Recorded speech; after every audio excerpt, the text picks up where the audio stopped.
السلام علیکم. سب سے پہلا جو سوال ہے وہ فطرے کو لے کر کہ ایک فرد کے لیے فطرہ کتنا ہے اور اگر اس کو رقم میں ہم شمار کریں تو تعداد کتنی ہوگی. یہ نومولود کے لیے جو اگر کوئی نومولود بھی ہو اس کے لیے فطرے کا کیا ہے؟ فطرہ ہوتا ہے جو آپ دور سے لوگ جس اناج کا استعمال کرتے ہیں اس کے لحاظ سے 3 کلو قریب فطرہ دیا جاتا ہے.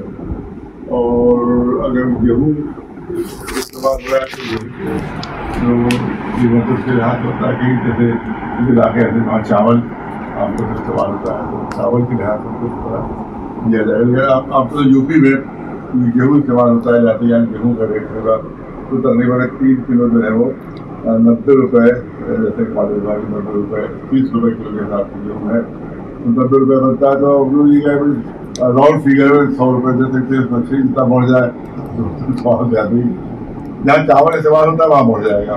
کیونکہ چاول عام طور سے 40 45 50 60 آپ تو استعمال کرتے ہیں تو اس کے بعد تقریباً 150 روپے کا فطرہ ہو جائے گا.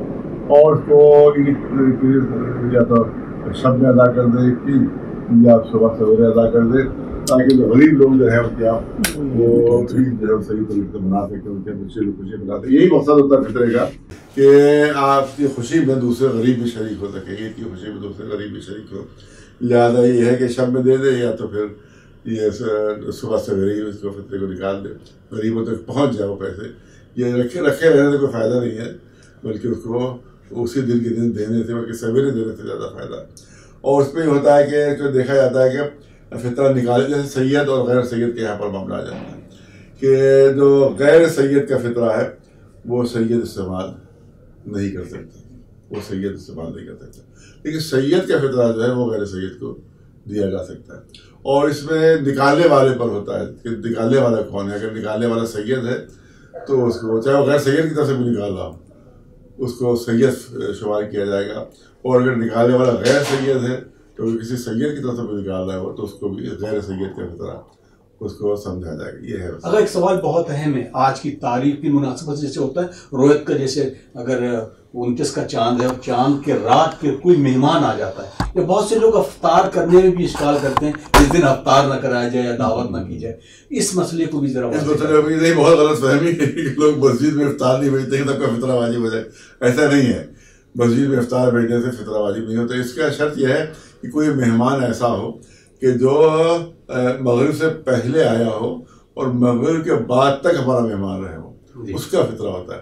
مغرب کے بعد اگر آ رہا ہے وہ یا مغرب سے پہلے چلا گیا ہو تو اس کا فطرہ پھر نہیں ہوتا ہے. شرط یہ ہے مہمان کی کہ مغرب سے پہلے آئے پھر مغرب کے بعد تک وہ ہمارے گھر میں رہے تو اس کو شمار کیا جائے گا اور پھر اس کا فطرہ جو ہے اس کو دینا واجب لازم ہو جائے گا.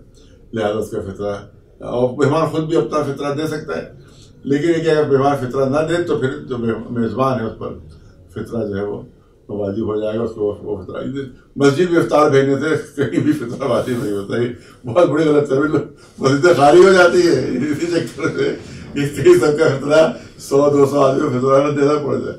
تو یہ بہت بڑی غلط فہمی عوام میں اس کو دور ہونا چاہیے کہ مسجد میں افطار دینے سے مسجد کے نمازی کو فطرہ واجب نہیں ہوتا. آخری سوال یہ ہے کہ کوئی فرد ہے اور وہ فیملی ممبر ہے اور وہ باہر رہ رہا ہے, ملک کے باہر ہے, وطن کے باہر ہے, گھر کے باہر ہے, تو اس کا جو مکھیا ہے یا اس کے گھر کا جو ممبر ہے وہ ہے اس کے پیرنٹس, وہ اس کا فطرہ نکال سکتے ہیں یا وہ اپنا نکال؟ نہیں نکال سکتا ہے, وہ اس کو نکال دے. ہم جیسے ہمارے بیٹے ایران میں رہتے ہیں, بہو ایران میں رہتی, ہم لوگ یہیں ملک کا فطرہ ان کا نکال دیتے ہیں, دے دیتے ہیں. وہ بھی دے سکتے ہیں لیکن جو مکھیا ہے وہ اگر دے دے تو زیادہ بہتر رہے گا اور اس کی طرف سے یہاں کے غریبوں کو جو ہے وہ پہنچ جائے.